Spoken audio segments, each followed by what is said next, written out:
We look at another example of using long division to divide a polynomial by a binomial. So first of all, we take the top and put it in the box, and the bottom put it on the front. And now we're going to follow divide, multiply, subtract, and then bring down these 4 steps. So it does McDonald's sell burgers. So first, since we have 2 terms, and we're going to also take 2 terms here. So we're going to try to divide 5x third minus 4x squared by x minus 1. So when we do division, because 2 terms divided by 2 terms cannot be easily divided, so we're just going to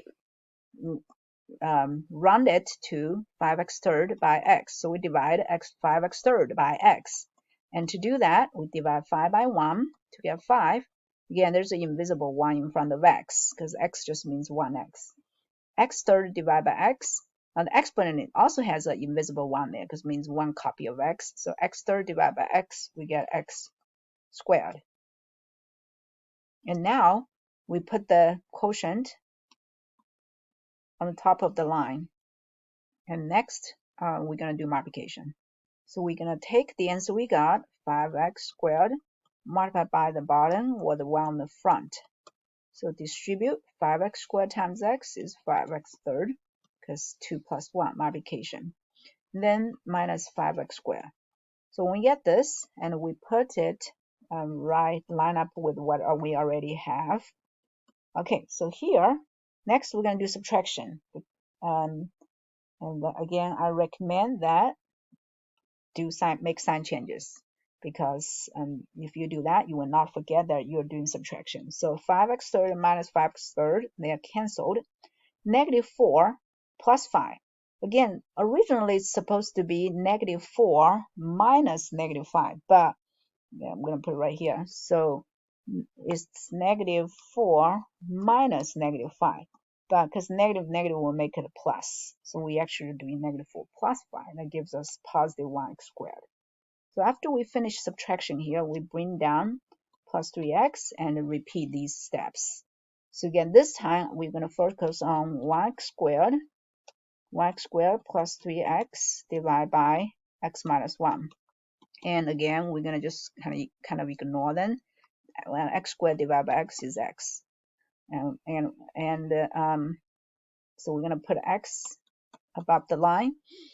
And now we do multiplication, x times x minus 1, that gives us distributive property, give us x squared minus x. And we're going to line up x squared minus x with what we have. Again, that 1 can be omitted here. So now we're doing subtraction again, so just going to put a minus here. When you put another minus in front of minus, it's going to be turned into plus. So it literally just change the sign. So they cancel out. 3x plus x, that gives us 4x. Now we bring down minus 1. So repeat the process again. So we have 4x minus 1 divided by x minus 1. So just kind of ignore the second terms. 4x divided by x gives us 4 because x cancels x. We're going to put our 4 on top of the line. And then we take the answer 4 multiplied by the one on the bottom or the one on the front to get 4x minus 4.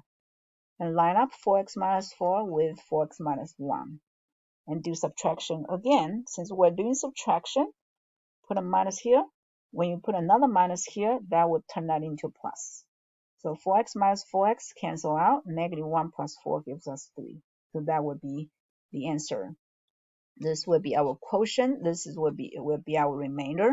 Or you can write down this the division equals the quotient plus the remainder 3 over continue to be divided by x minus 1. So which would be turned into a fraction.